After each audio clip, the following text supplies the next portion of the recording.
All right, let's jump right in. Today we're looking at a really bold new plan coming out of Jamaica, one that could totally transform how justice is delivered. It all starts with a simple but powerful idea: moving justice out of the formal courtroom and right into the community. So think about this for a second.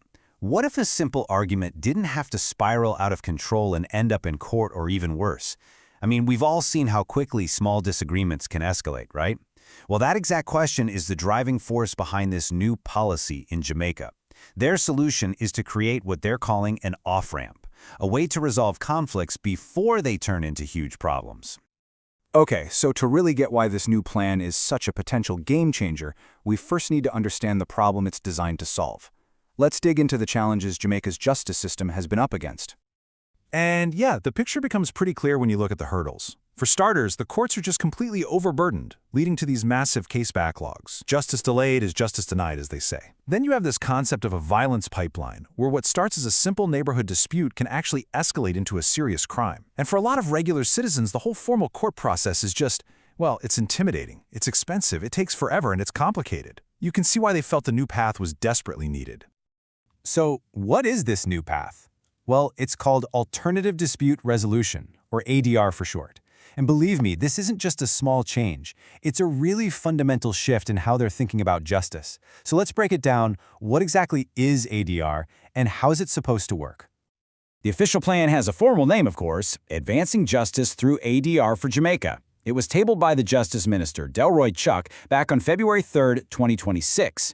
And I really want to stress this point. This isn't just some minor policy tweak. We're talking about a comprehensive national strategy. So let's get into what ADR actually is. Think of it like a toolkit for peacemaking.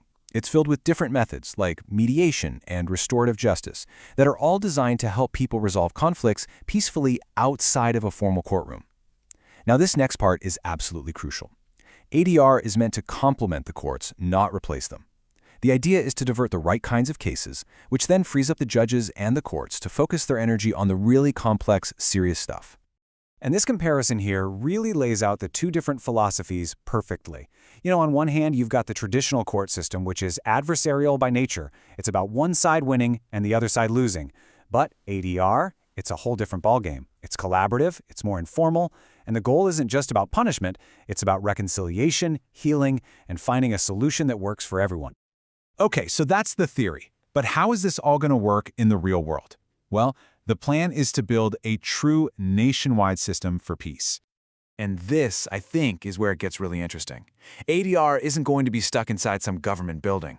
The plan is to embed it everywhere, in local communities, in schools, in churches, even in businesses. It's a truly holistic approach, taking justice to where people actually live and work. All right, so let's pop the hood on that toolkit we talked about. The first major tool in the box is mediation. And at its core, mediation is all about finding that common ground.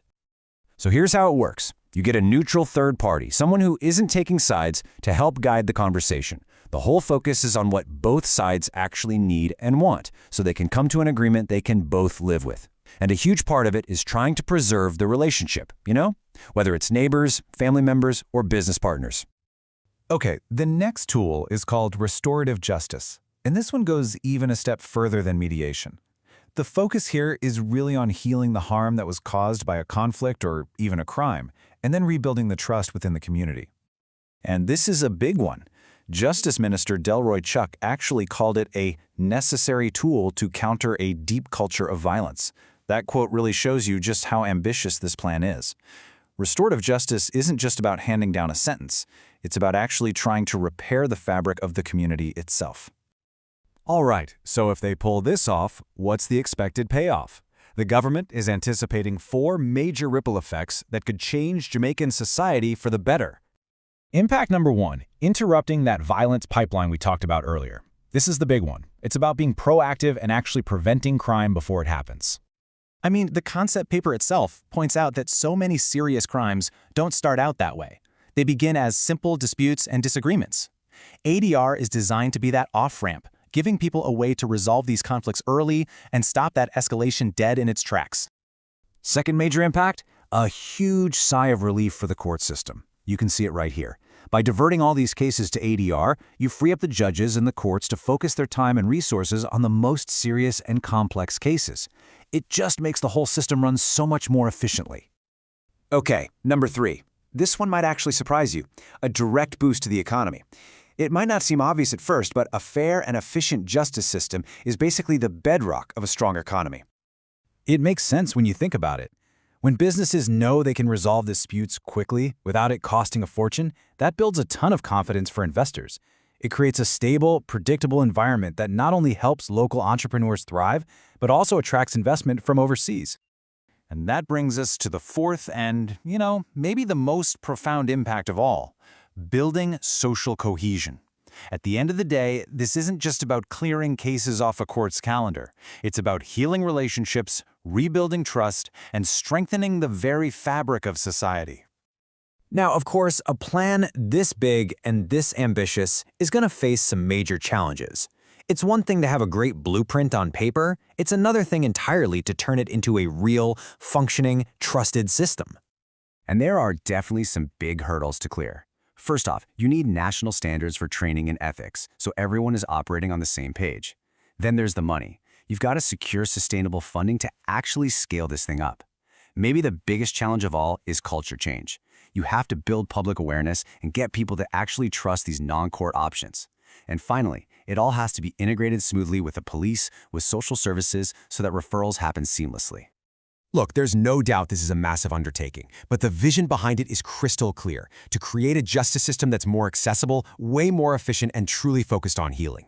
And it leaves us with this really fascinating question to think about. If Jamaica can pull this off, if this succeeds, could their blueprint become a model for the rest of the world on how to build safer, more just societies from the ground up? Only time will tell for sure, but it's an incredible development and one we should all be watching.